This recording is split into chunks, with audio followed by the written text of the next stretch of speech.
Apakah Anda terima? Itu berarti kalau Allah Bapa ya aneh. Oke. Aku tidak dapat berbuat apa-apa dari diriku sendiri. Aku menghakimi sesuai dengan apa yang aku dengar. Dan penghakimanku adil, sebab aku tidak menuruti kehendakku sendiri, melainkan kehendak Dia yang mengutus aku. Nah, kehendak Dia.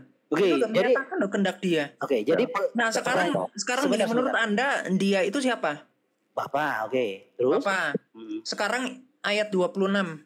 Sebentar, jangan dulu loncat. Gini. Jadi kehendak Yesus, kehendak Bapa, benar?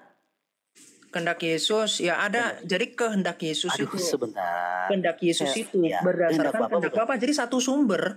Iya, jadi Yesus itu mengatakan ada tiga sumber. Berarti ya itu menunjukkan ada tiga Bapa di situ. Oke, gantian ya. Jadi gini. Jadi kehendak Yesus di ayat ini adalah kehendak Bapa, benar? Oke, apakah Yesus itu Bapa sendiri? Ya enggak. Nah, berarti kehendak Bapa kok. Berarti masa Bapak tidak dapat berbuat apa-apa? Konsisten aja, bro. Loh, katamu tadi kehendak Yesus kehendak Bapa. Berarti Bapak mengatakan aku tidak dapat berbuat apa-apa. Sebentar. Itu konsep dari mana kayak begitu? Sekarang saya tanya, kehendak Yesus kehendak siapa? Kehendaknya atau kehendak Bapa? Kehendak Bapa. Oke, berarti Yesus itu melakukan apa yang dikehendaki oleh Bapa, benar? Ya betul. Oke, Yesus itu Bapa sendiri atau bukan? Bukan lah. Oke, berarti Yesus tidak punya kehendak. Punya. Tetapi di dalam melakukan adalah kehendak Bapa. Oke. Kalau Yesus punya kehendak, di mana kehendak Yesus dia lakukan? Ketika Yesus disalib, itu kan dia mengatakan, sekiranya. Berarti sekiranya. Loh, itu justru kamu kena itu. Bukan kena. Sekiranya cawan ini dapat berlalu daripadaku. Itu kan menunjukkan apa? Kehendaknya dia ketika kemanusiaannya itu diuji. Loh, masa Allah Bapa diuji? Oke, berarti Yesus punya berakting di Alkitab gitu, bahwa aku ini mau disalib, terus aku diuji. Itulah yang jadi nggak nyambung, bro. Oke. Jadi sebelumnya Yesus kan tidak punya kehendak, diberikan nih oleh Bapa. Oke, benar. Kok nggak punya kehendak? Siapa yang ngomong Yesus nggak punya kehendak sebelumnya? Oh, jadi Yesus punya kehendak sebelumnya. Iya, jelas lah. Oke, berarti Duinatur. Jadi gini loh.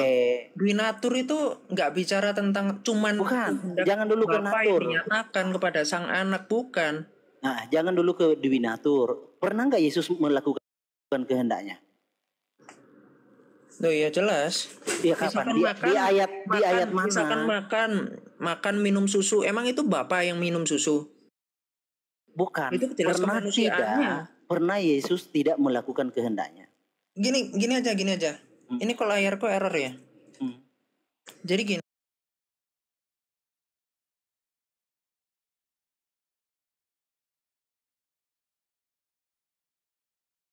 Kehendak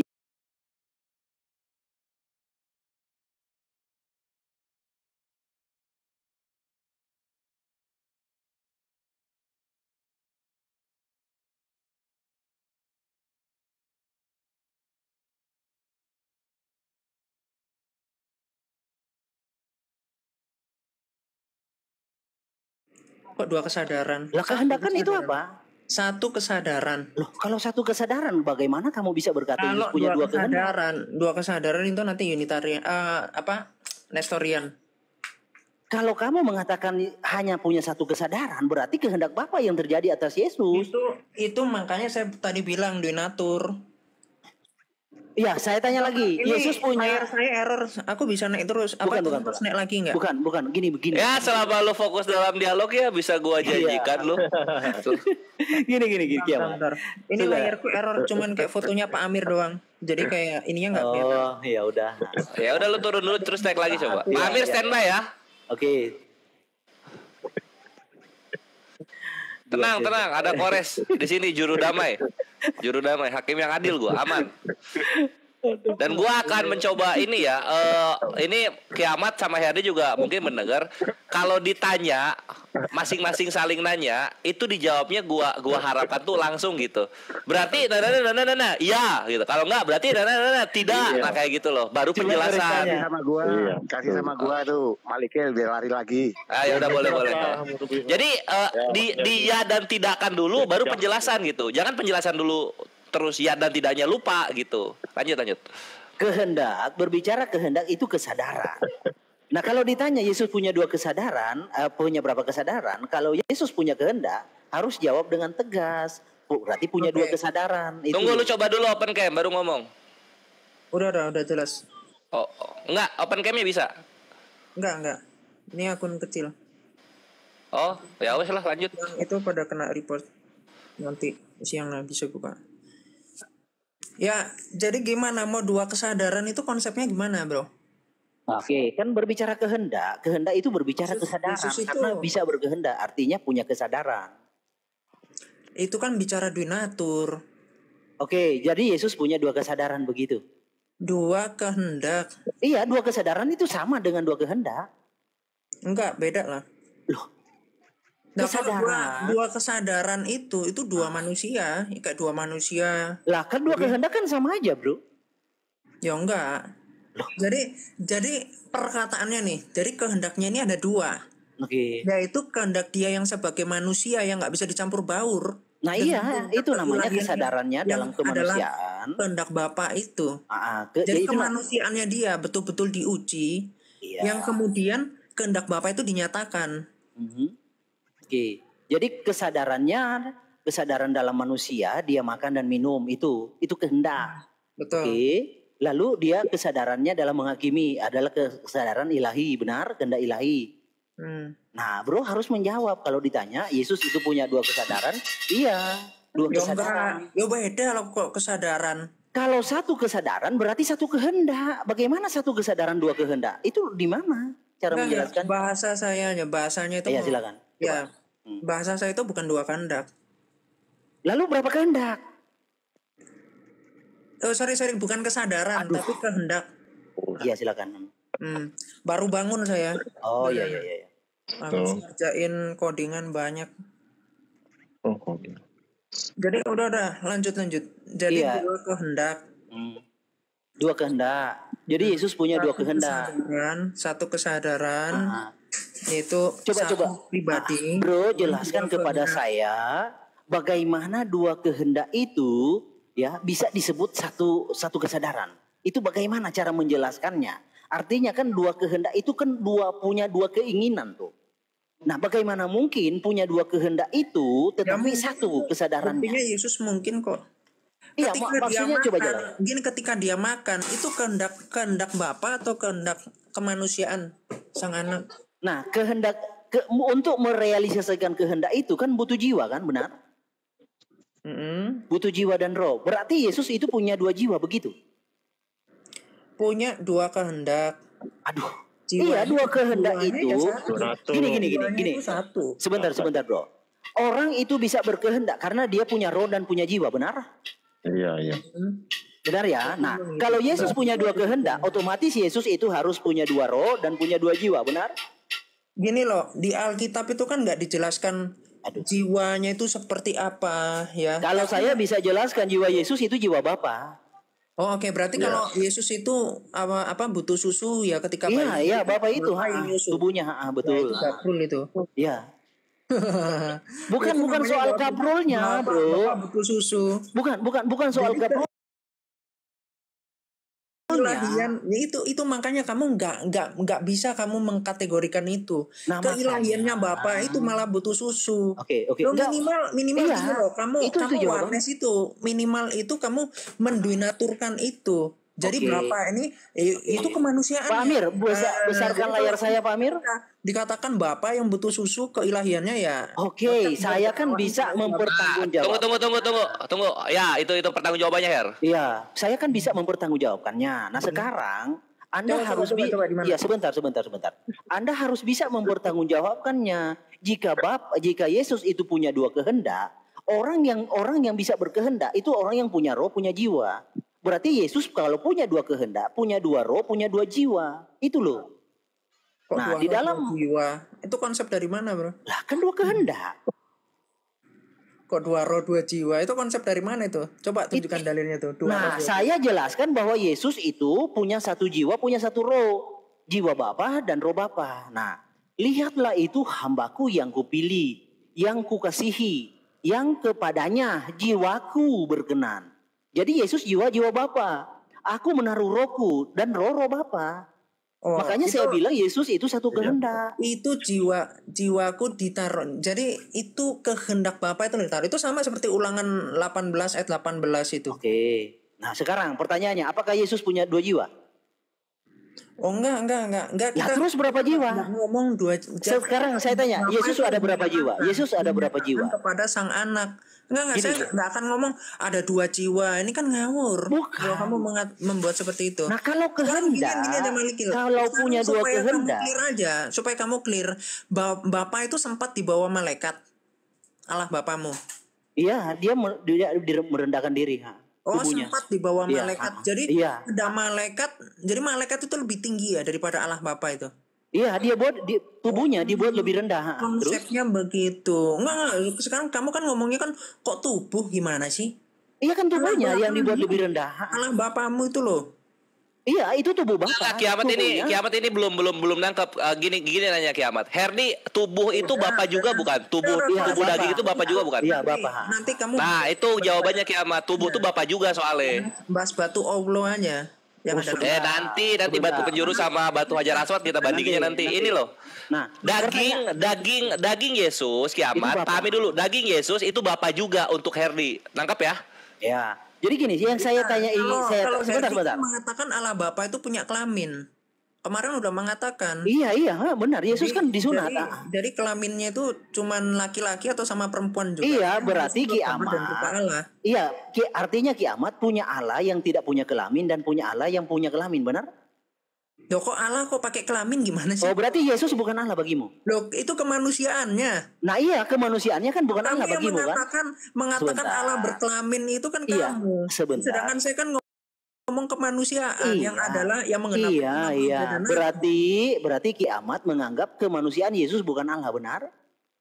Tuh, kok saya ngomong kayak begitu dari mana? Loh, tadi Yesus itu insani dan ilahi. Oke, gini saya tanya, Yesus itu tubuh, jiwa dan roh. Yang kamu anggap Allah dari mananya? Tubuhnya, jiwanya atau rohnya? Yang kamu anggap Allah? Kehendak yang satu dengan Bapa. Aduh, yang ditanya apa jawab apa? Yesus itu adalah tubuh, jiwa dan roh. Tubuh, jiwa dan roh. Nggak bisa. Yang kamu anggap Allah, sebentar. Allah itu roh, Kiamat. Allah itu roh. Yang kamu anggap dari Yesus itu Allah, apanya? Tubuhnya, jiwanya atau rohnya? Kolose 2 ayat 9, yang dalam jasmanianya terdapat kepenuhan kealahan. Kepenuhan yang bagaimana tidak dijelaskan di dalam Alkitab. Tetapi kehendaknya itu satu dengan Bapa. Bisa nggak jawab tegas? Kehendak manusia, udah jawaban. Iya, bisa nggak jawab tegas? Kamu itu memaksakan pikiran Yesus itu hanya pikiran Bapa, itu gimana konsepnya? Makanya lucu. Kalau kamu memaksakan, pertanyaan itu memaksakan. Sehingga Bapa bukan memaksa. Di sini Yesus itu ketika bayi membutuhkan ASI, jadi Bapa yang nyusu. Dan ini kan konsep aneh. Makanya gini. Sekarang kamu mengatakan Yesus itu Bapa, gantian dari tadi saya jawab. Yohanes 5 ayat 37. Berarti Yesus itu berbohong. Enggak berbohong. Dia meneguhkan. Coba dibaca. Ya sebentar. Saya jawab ya. Coba dibaca. Iya sebentar. Yesus itu bisa hidup. Iya sebentar. Nah, itu Yesus jawab. Udah saya jawab, percuma kamu ulang-ulang. Bukan. Yesus kan bisa hidup. Sekarang balik aja. Saudara, saya mau memperlihatkan bahwasanya Bapa dengan anak itu memang berbeda di Alkitab. Memang itu dijelaskan. Kalau sama itu gabrul. Coba baca. Kalau berbeda, sebentar. Memang dapat dibedakan. Iya, kalau berbeda. Firman itu kekal. Santailah. Roh Kudus itu atau Roh Allah itu ya juga kekal. Kiamat santailah. Ya. Jadi kalau Yesus berbeda dengan Bapa, maka konsekuensi logis Yesus itu harus punya 2 jiwa, harus punya 2 roh. Karena di ayat ini Bapa berkata, jiwaku dan rohku berkenan atasnya. Itu kan konsepmu sendiri. Kamu bukan konsep saya, ini Alkitab ini. Jiwa. Jadi ketika itu tadi yang jiwanya di jiwa Tuhan. Sekarang coba kamu jawab, Yesus ada berapa jiwa? Itu saya tanya Yesus ada berapa jiwa? Pemahaman teologismu kamu bikin sebentar. Saya tanya Yesus ada berapa jiwa? Satu. Oke, jiwa siapa yang ada dalam Yesus? Lo jiwanya? Di sini jiwa Bapa. Oh jiwa. Lo ini itu ditaruh. Lo sama seperti Iya, berarti ada 2 jiwa dong. Kalau ada jiwa Yesus lalu ditaruh jiwa Bapa, ada 2 jiwa. Ketika firman-Nya Allah itu ditaruh di dalam manusia, itu berarti jiwa Allah ada di dalam diri manusia juga. Ada 2 jiwa. Iya, di dalam Yesus ada berapa jiwa saya tanya? Nah, ketika Musa itu berarti punya 2 jiwa. Di mana Allah menaruh jiwanya ke Musa? Mana? Ini di dalam coba Ulangan. Bentar. Saya ini kan dulu. Ulangan berapa?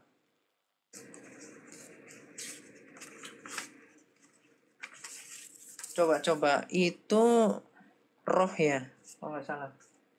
Iya, di mana? Yohanes Yesaya atau mana? Jiwa itu kesadaran. Jadi seseorang itu sadar hidup karena punya jiwa. Yang menaruh roh dalam mulutnya bukan?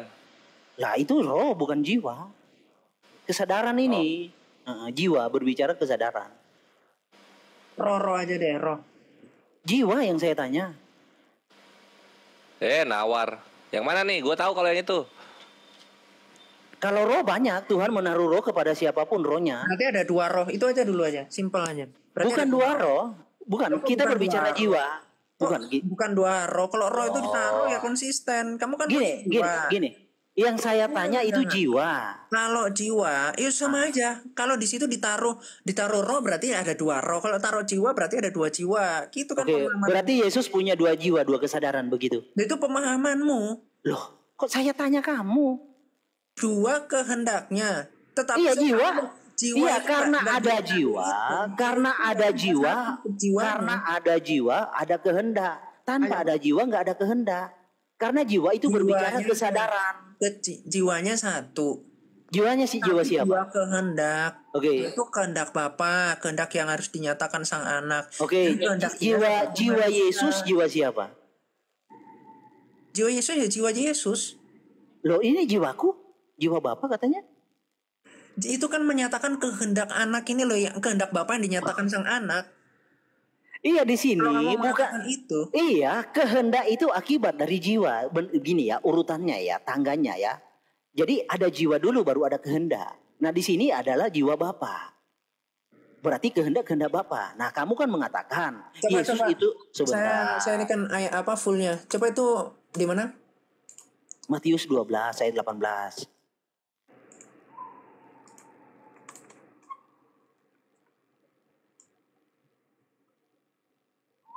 Jadi kalau Yesus punya 2 jiwa, yang kepadanya itu dikatakan, yang kepadanya jiwaku berkenan. Jiwaku berkenan. Aku akan menaruh rohku di atasnya. Loh, ini jelas, ini siapa ini yang ngomong?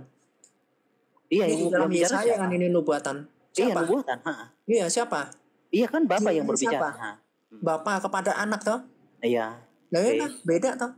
Iya, jadi jiwa anak. Kamu mengatakan anak itu adalah Bapa itu sendiri, gimana konsepnya? Bukan, kita berbicara jiwa anak, yang ada di dalam anak itu adalah jiwa siapa, itu yang kita bicarakan. Loh, ya udah sekarang kamu udah ngomong anak, katanya anak itu adalah Bapa itu sendiri. Iya kan, jiwa Bapa juga kan?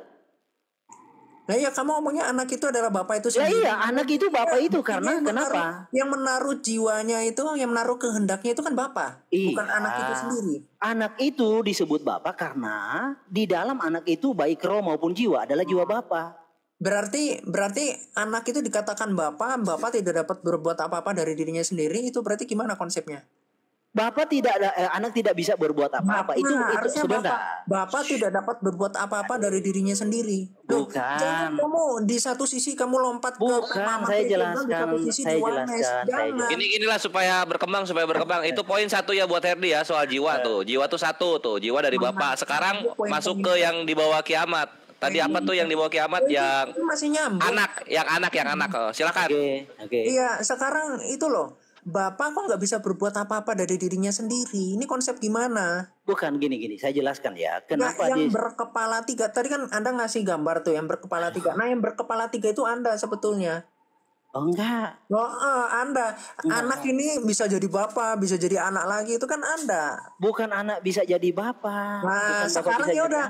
Berarti anak itu bapak. Bapa tidak dapat berbuat apa-apa dari dirinya sendiri. Itu jangan diganti karena begini saya jelaskan. Nah, jawab Fer itu Her. Saya jelaskan ya. Mengapa di situ ganti ya? Jadi bukan Bapa, anak itu anak. Oke, terus Oke, begini. Jadi Yesus itu disebut anak karena Bapa itu disebut anak karena dia tampil dalam dunia lewat proses kelahiran. Nah, dia kan Bapa roh menjadi daging. Nah, dalam keberadaannya merendahkan diri, ya, dia disebut anak itu daging. Nah, kenapa dikatakan anak itu tidak bisa berbuat apa-apa, ya? Jika anak itu bukan Bapa, maka anak itu enggak ada nilainya, itu maksudnya. Anak itu tidak bisa berbuat apa-apa jika bukan Bapa yang berkehendak. Itu menegaskan bahwa anak sebentar. Bapa berkehendak, itu jelas itu. Jika anak kamu ngapain lompat ke itu Bapak itu sumber. Nggak bisa. Kamu kalau bukan ke sana, bukan Bapak sumber. Bapak itu roh, anak itu yang daging. Itu kiamat. Anak itu adalah inkarnasi dari Bapa. Jadi Bapa itu disebut anak. Anak itu inkarnasi Bapa. Ya udah, berarti anak itu dapat berbuat apa-apa dari dirinya sendiri.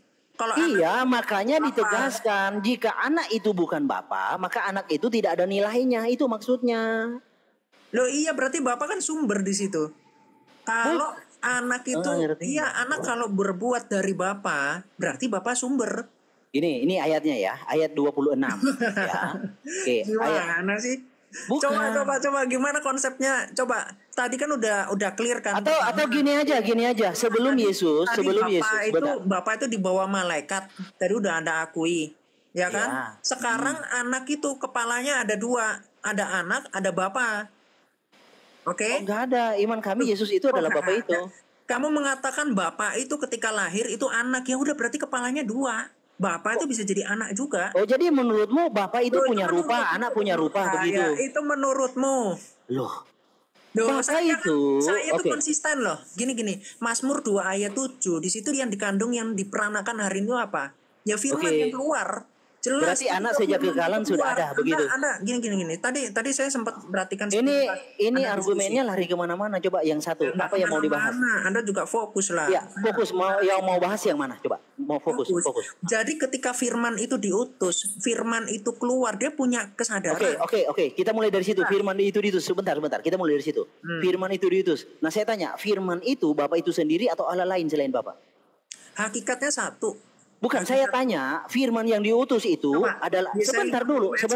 Yesaya 55:11 di situ jelas kok dikatakan iya. Sebentar, kiamat.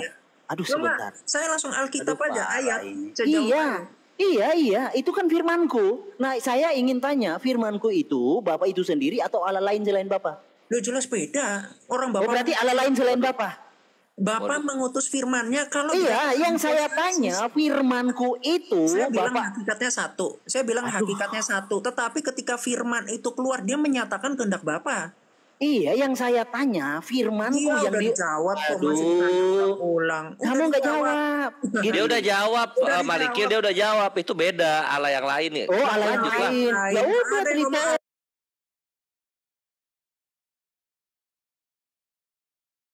Yang lain kok tadi lu bilang beda tadi lu bilang beda. Saya bilang satu hakikat, telinganya tuli ya. Tadi lu bilang beda tadi. Telinganya tuli ya.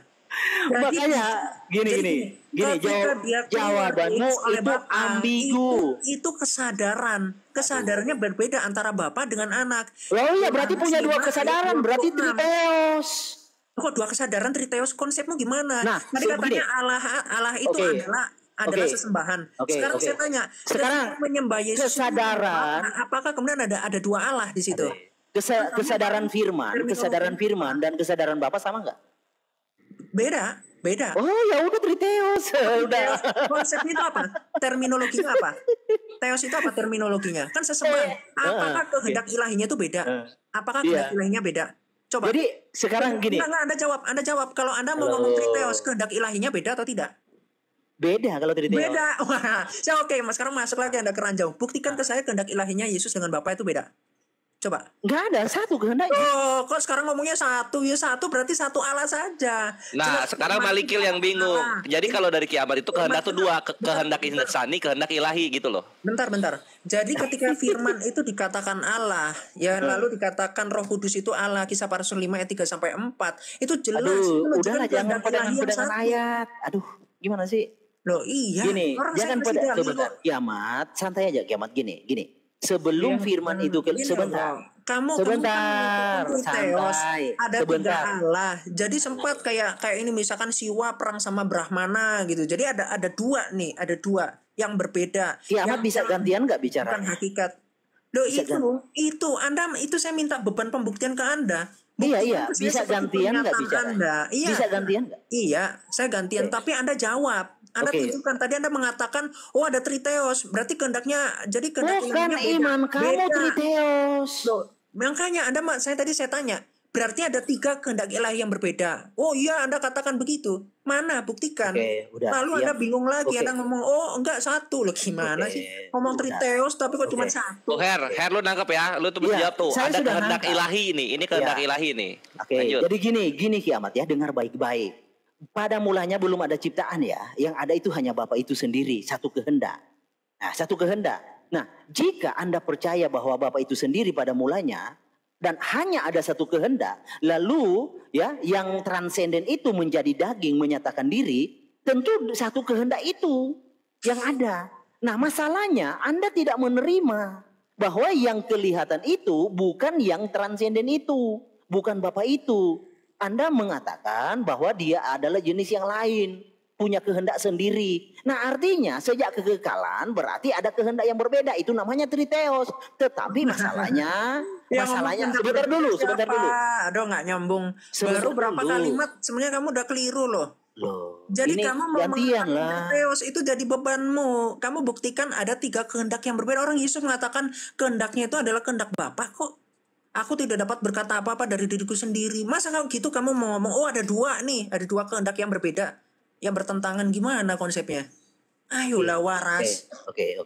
Jika Yesus bukan Bapa, lalu Yesus melakukan kehendak Bapa, berarti Yesus ini kan bonekanya Bapa nih. Jatuhnya kan begitu. Boneka jadinya. Waduh ini. Jangan dipotong lah kawan. Iya, udah ini keseringan. Jangan dipotong. Kok bisa dibilang boneka? Nah, kan Yesus melakukan kehendak Bapa kan? Berarti manusia itu bonekanya Bapa juga? Bukan. Jangan lari ke sana. Manusia bukan bonekanya Bapa, gimana? Manusia punya kehendak sendiri, kawan. Bumi ini dan segala isinya itu manusia punya kehendak sendiri. Waduh, kacau. Manusia punya kehendak sendiri. Nah, yang saya kejar kamu dari tadi, kamu mengatakan Yesus punya 2 kehendak. Nah, 2 kehendak itu didapat dari mana satu kehendak? Sedangkan pada mulanya adalah satu kehendak. Itu kan? Pada mulanya satu kehendak. Itu ayatnya di mana tuh? Pada mulanya satu kehendak. Berarti memang pada mulanya ada berapa kehendak pada mulanya? Pada mulanya satu kehendak itu ayatnya di mana tuh tulisannya kayak begitu? Oke, ini ya. Nih, saya kasih ya ayatnya. Oke. Ya saya paham. Kiamat ya cara belajarnya begini dengan cara ngotot tapi sambil bertanya. Aduh, dari mana saya ngotot itu? Iya. Pertanyaan saya jawab. loh. Iya, saya jawab. Ya, silakan. Oke.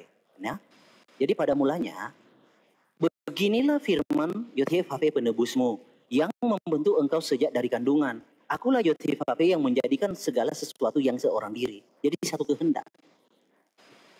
Diri membentangkan langit. Sebentar. Itu Bapa yang menciptakan. Jadi ini sebentar dulu. Kamu minta bukti di mana? Aduh, parah ini orang. Enggak, maksudnya kiamat udah puas itu dalilnya gitu. Sekarang kiamat mau lanjut. Sekarang begini kiamat. Kamu kan mau menggunakan kata YHWH tuh. Sekarang gini, apakah Yesus itu sebentar dulu? Saya belum selesai. Pernah Yesus itu pernah baca YHWH tuh ketika di bumi? Pernah nggak?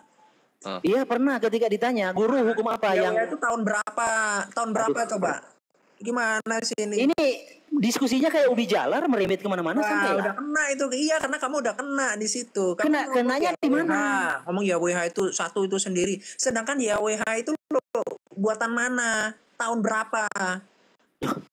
Kok YHWH buatan mana? Tahun berapa? Oke, sekarang Anda dibawa ke mana ini?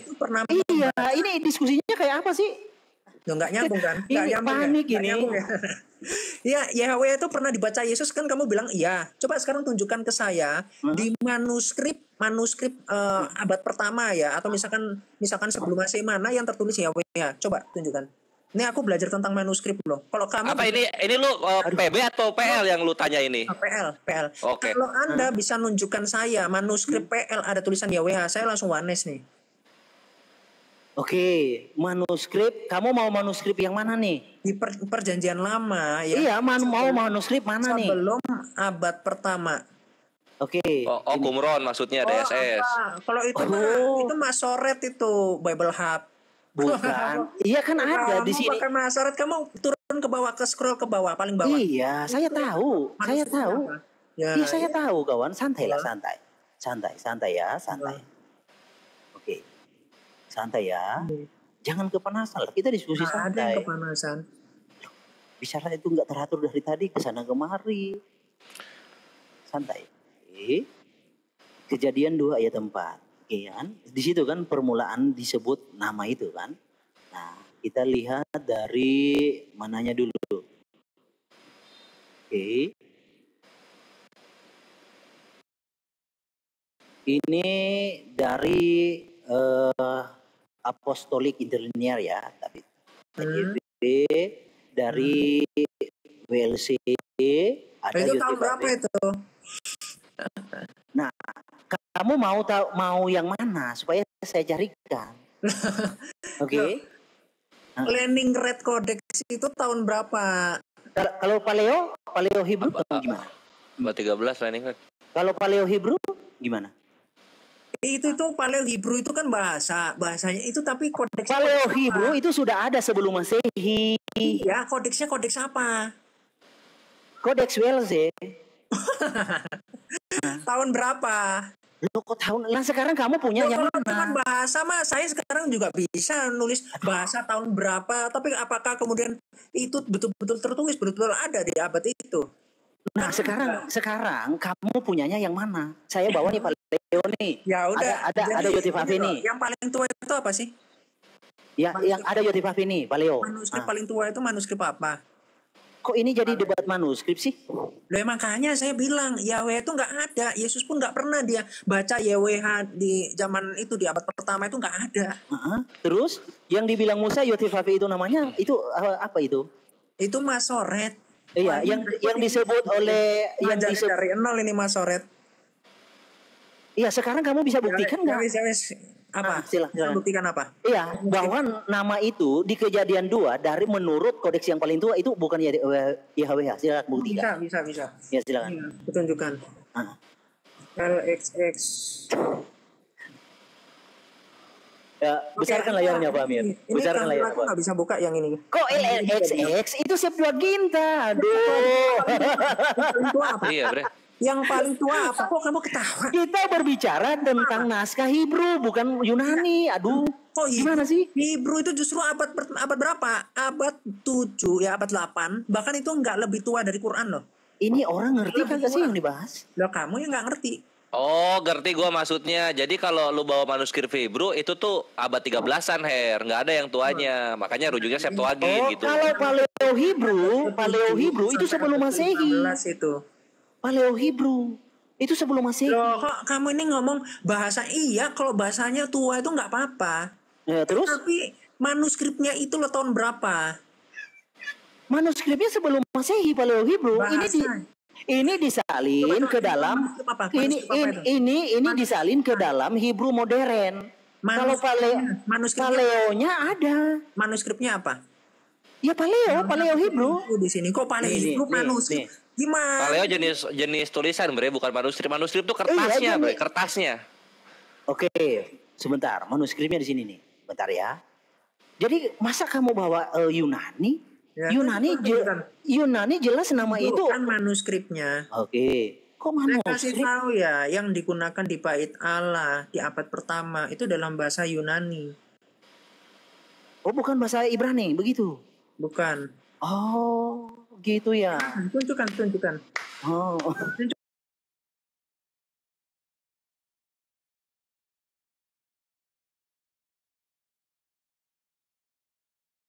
kan manuskrip. Bentar.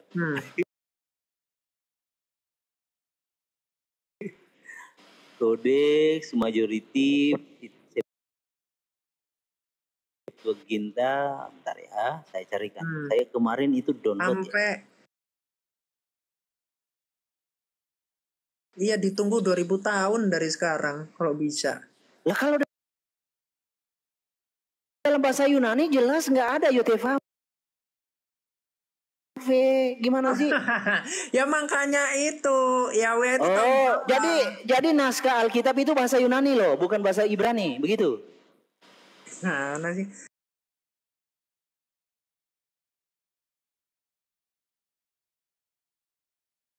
Ini kan lagi ngomong YHWH itu atau Tetragrammaton itu tahun berapa?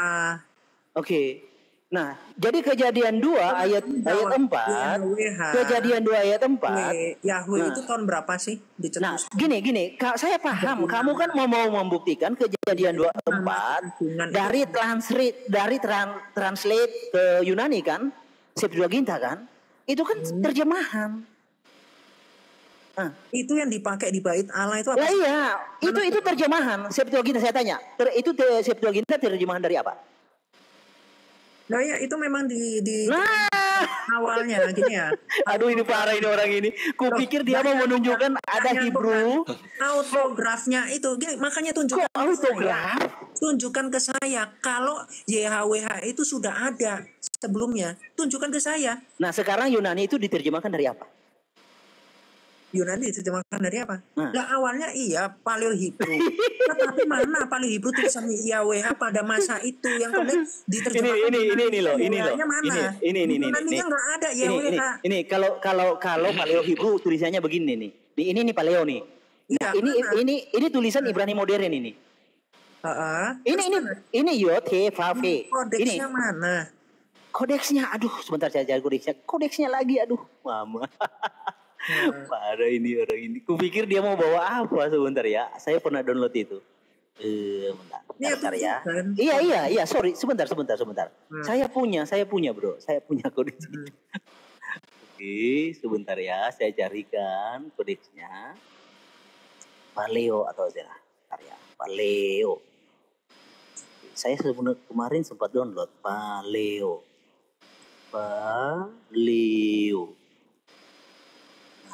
Saya taruhnya di mana ya? Bentar ya. Ada itu bro. Bentar. Kalau gulungan laut mati kan ada juga tuh. Bentar. Paleo. Kupikir kamu mau bawa apa? Ternyata Septuaginta. Waduh. Septuaginta itu salinan terjemahan. Silakan nama itu pada tahun berapa? Kamu kan mengatakan ada sebelum Masehi. Gua udah dapet sih, cuma takutnya berpihak kalau gua jadinya. Enggak, coba saya sudah download. Biarkan aja dia jadi beban sendiri. Bukan. Kan saya sudah buktikan tadi. Saya sudah buktikan dari foto Paleo. Padahal kalau cuma begitu doang bisa, makanya tunjukkan saya. Iya, sebentar saya cari. Tertulis seperti itu. Oke, bentar ya. Paleo ini kayaknya ya. Bentar. Oh bukan. Bentar ya. Itu Paleo Ibrani. Autentik. Saya lupa kemarin taruhnya. Sebentar ya. Kores kalau ada Paleonya bisa tampilkan aja dulu Kores. Sementara saya cari. Nggak apa-apa nih. Nggak apa-apa. Kan sama aja. Itu kan ada seabad ke. Jadi ini bukan manuskrip ya, ini inskripsi namanya Mesastil. Nah ini ditemukan di tanah Moab, Mesastil. Nah ini bentuk prasastinya dan ini menyangkut curhatan Raja Moab kepada Kemos mengenai Kemos dewanya Raja Moab curhat untuk Kemos ini mengalahkan Yahweh. Yahweh itu rajanya Israel dan itu tertulis dalam Paleo Hebrew. Nah, ini apa? Ini prasastinya. Ini inskripsi ya, bukan manuskrip tapi. Dan ini tahun 800 dan ini tahun 840 sebelum Masehi. Ini yang Paleo Hebrew. Nah di sini ditulisnya gitu, tapi gue belum nemu ininya karena gue nggak bisa bahasa itunya bre, jadi gue nyarinya text time. Saya mintanya itu di manuskrip. Kak, kalau manuskrip yang gue dapat yang ini, ini Paleo Hebrew-nya. Ini Septuagint tapi bre, bukan Hebrew. Septuagint yang jelas nggak ada. Ada ini. Ada Iowa, itu transliterasi Iowa. Enggak Iowa juga, Paleo Hebrew. Jadi ininya Yunani, ini Yunani semua. Tapi gue bingung kenapa ininya ini Paleo Hebrew. Tuh, ini ininya ya, ini Paleo Hebrew ya. Nih, ini Paleo Hebrew. Ini, nah ini ininya. Tuh. Saya taruhnya di mana ya kemarin? Tapi Septuagint. Gue gak ngerti kenapa ini Septuagintnya naruh Paleo Hebrew di sini. Itu sumbernya di mana? Ya wiki-wikian bre. Tuh. Wiki-wikian aja tuh. Septuagint manuskrip 4Q 120. Itu Nah udah tuh lanjutlah dialog kayak gimana bentuknya.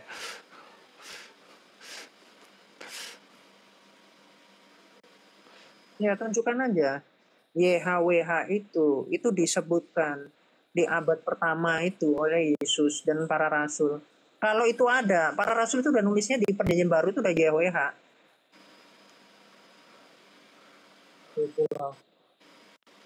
Ini aku bisa aja langsung nunjukin, tapi kan ini dari beban Anda yang mengatakan seperti itu. Lah aku datanya udah di depan mataku.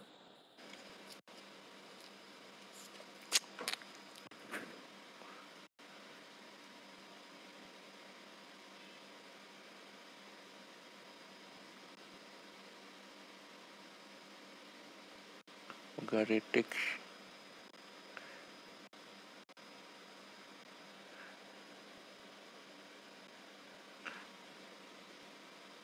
Pak Amir, bisa besarkan layar saya Pak Amir? Pak Amir. Ini naskah Nas Papirus abad kedua sebelum Masehi, yaitu naskah Pramasora, Mesora, berisi 10 perintah dan Sema Israel. Jadi di naskah ini, naskah Papirus namanya, abad kedua sebelum Masehi. Masalahnya itu nggak relevan dengan apa yang dibahas karena begini loh, ya. Masoret 2 sebelum Masehi. Coba. Aduh, Prah. Naskah Papirus, Prah Masora, Mesora. Itu papirus apa? Nas papirus apa? Bukan naskah, Nas namanya. Nas. Itu berapa? Berapa kodenya berapa? Kodenya sebentar ya. Ini kan kita soalnya lihat di ini. Tuh, kok gitu sih? Buka manuskrip, bukan begitu. Bukan, Bro. Gini. Argumentasi kamu itu lemah. Karena begini. Yang lemah itu Anda, orang saya minta, malah Anda pakainya gambar Google. Gimana sih? Nah silakan coba Anda buktikan bahwa tidak ada nama Yotifape. Coba. Gampang kalau saya. Berarti nggak ada nama Yotifape ya? Manuskrip tertua. Iya. Bukan manuskrip tertua. Ya Septuagint itu nggak ada tuh. Ya WH di situ. Ditulis dalam bahasa Yunani itu bisa loh. Oke. Ya WH. Tapi nggak ada tuh. Oke. Berarti Yesaya itu menuliskan nama Yotifape itu karangan begitu? Oh Yesaya. Itu kan Masoret. Loh, kok Yesaya Masoret sih? Loh, Yesaya yang kamu baca yang ada tulisan Yahweh itu Masoret. Nah sekarang Yesaya yang kamu baca Yesaya yang mana? Itu loh, makanya kamu ini. Iya, jangan cuma makanya Yesaya yang kamu baca, Yesaya kalau bukan gini. Yesaya yang mana yang kamu baca? Ketika Katolik itu pecah, nah kemudian itu Lutheran itu kan dia terpaksa dia menggunakan Masoret. Karena dasar hukummu Yesaya itu dari mana kalau kamu menolak Ibrani? Kamu mau baca dari mana? Ngerti nggak? Kalau kamu menolak Ibrani, Yesaya contoh ya, Yesaya 42. Yesus baca di bait Allah itu adalah Septuagint.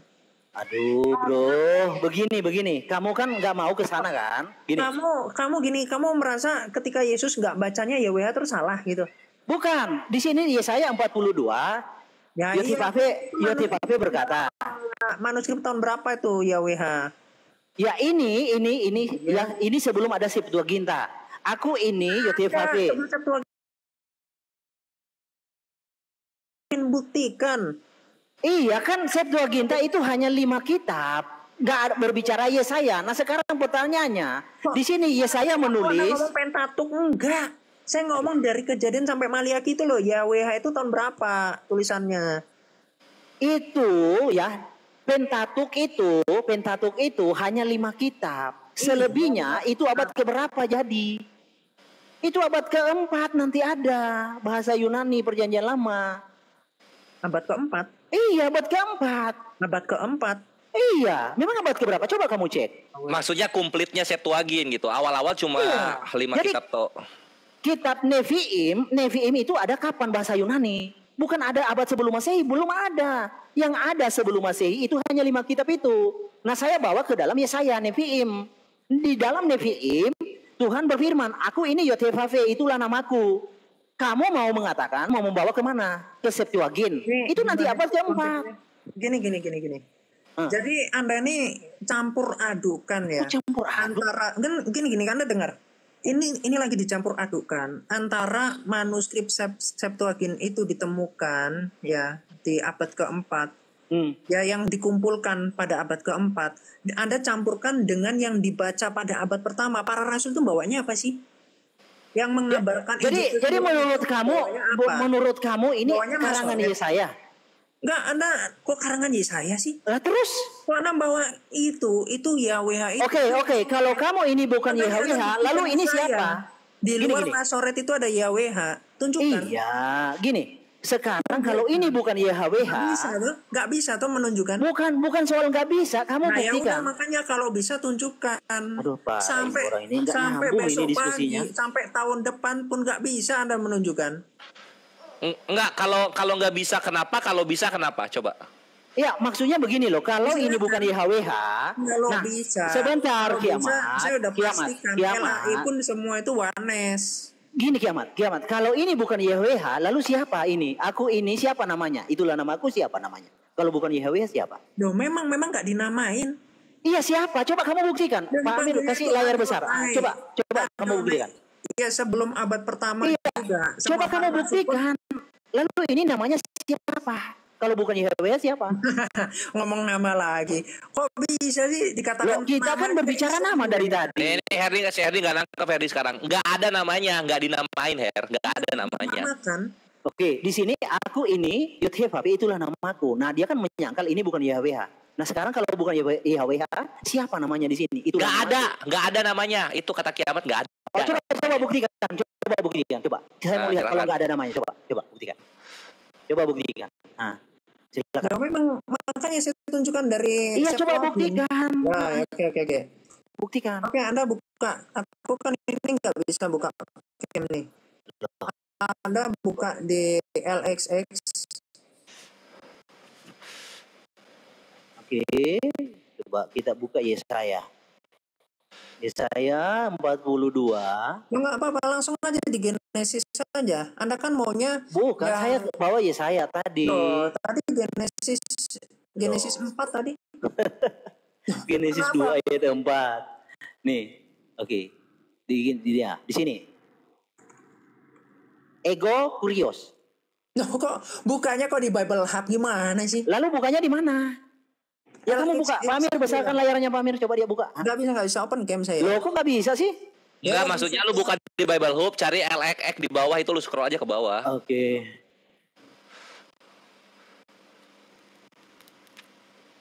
sebentar ya.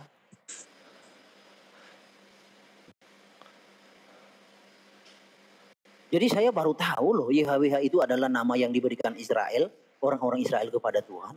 Bukan Tuhan yang menamakan dirinya. Bagaimana sih? Gak nyambung. Ya, jatuhnya kan begitu. Kamu kan menyangkal nama itu. Seolah-olah nama itu bukanlah Tuhan yang menyatakan. Ada di abad pertama. Nah iya, artinya dengan kata lain bahwa orang Israel sendirilah yang menamai Tuhan YHWH. Begitu kan? YHWH sekarang itu tulisan Ibrani modern. Iya, dengan kata lain kamu sedang mengatakan bahwa YHWH itu adalah nama Tuhan.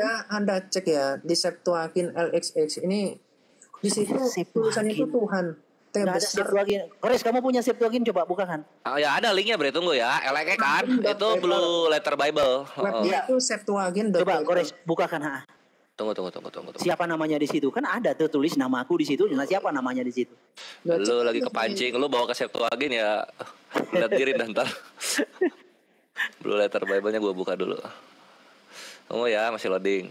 Jadi intinya dari bantahan kiamat dia mengatakan bahwa YHWH itu adalah nama yang orang Israel berikan kepada Tuhan, bukan Tuhan yang menamakan dirinya. Apa nih? Kitabnya apa nih? Yesaya 42 ayat 8. Yesaya 428. Oke, tunggu masih loading.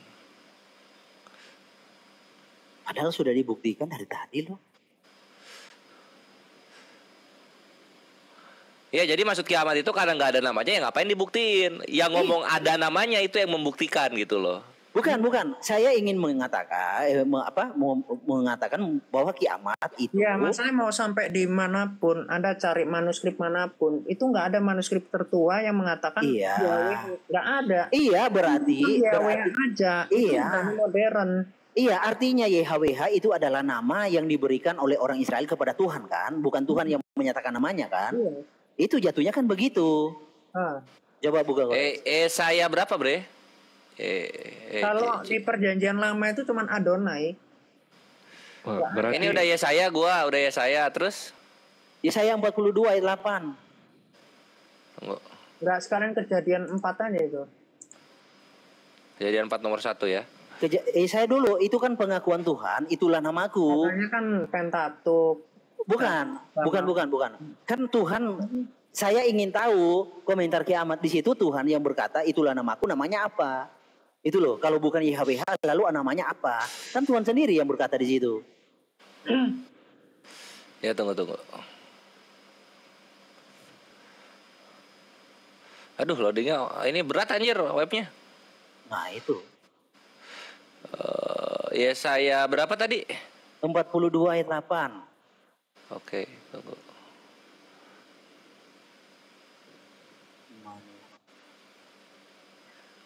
Lah gimana ininya anjing? Tunggu.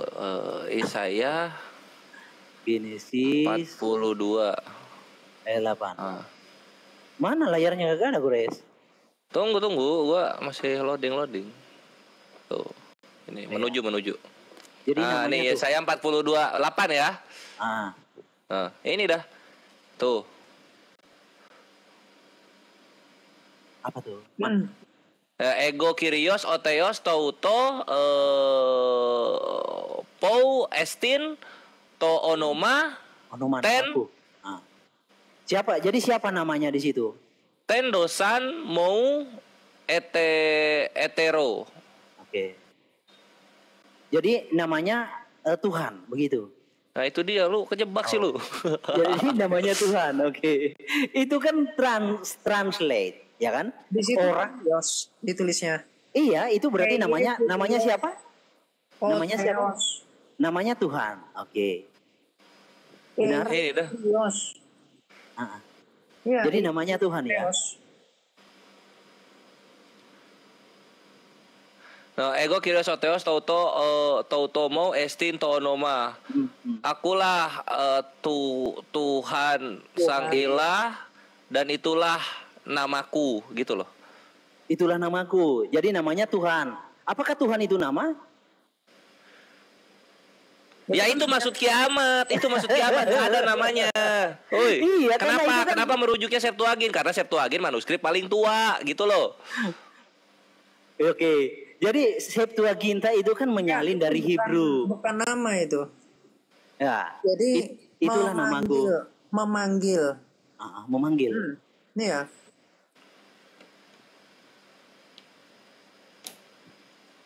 Jadi itulah panggilanku. Jadi kayak sebutanmu seperti itu. Bukan. Oh nama. jadi YHWH itu sebutan. Enggak, loh kok ngomong YHWH? Orang ngomongnya apa sih? Kyrios. Oh, Adonai.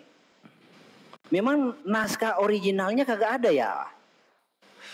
Kalau autograf kan memang rusak. Oh, enggak ada. Oke. Berarti yang menjadi rujukan adalah Septuaginta. Itu yang paling tua, yang memang dipakai di Bait Allah. Nah, pertanyaannya Septuaginta itu nyalin dari mana? Septuagint ya dari sebelumnya. Iya, apa sebelumnya? Naskah sebelumnya apa? Awalnya itu kan autografnya itu Paleo Hebrew. Nah, itu kan zaman 1500 sebelum Masehi itu kertasnya apa sih? Orang kita sekarang pakai kertas yang modern aja berapa tahun udah sobek kok, udah rusak. Dan itu kan disalin. Memang. Jadi bukan itulah namaku, itulah sebutanku. Atau iya sebutan. Tepat. Oke. Jadi Tuhan itu nggak ada nama ya di Perjanjian Lama. Oke. Ini baru loh. Nah, memang kalau dibuat Tuhan itu punya nama ya lucu. Makanya kan Yesus itu menyatakan nama Bapa itu yang sebelumnya yang nggak diketahui itu. Jadi siapa nama Bapa? Kok lagi siapa? Itu dinyatakan Bapa itu dinyatakan oleh Sang Anak. Kok lagi Yesus berkata? Nama Bapa nggak dinamain kok. Iya, Yesus kan berkata, aku datang dalam nama Bapakku. Udah bro, kalau gitu terlalu simpel kamu mau pelintir ke saya. Loh, maksudnya? Melihat anak itu yang melihat bapaknya. Betul. Oh, melihat anak, melihat bapaknya, tapi bukan bapak. Mana sih? Ya terus? Repot kamu itu. Bukan repot, masalahnya gini bro. Anda petantang petenteng Septuaginta, padahal Septuaginta terjemah. Yang dibaca Yesus itu apa sih? Masoret. Yesus tidak pernah baca Septuaginta. Oh, nggak pernah baca Septuaginta. Coba, itu di mana tuh dalilnya? Loh, kamu dalam tradisi. Coba di mana? Yesus nggak pernah membaca Septuaginta di mana? Kita lihat tradisi aja, bro. Hati-hati dalam narasi. Bukan. Kamu kalau memang punya Yesus membaca Septuaginta, kasih saya bukti. Kasih saya bukti. Nah, ya. Yesus membaca contoh ya di dalam Lukas. Genaplah nats ini. Ingat.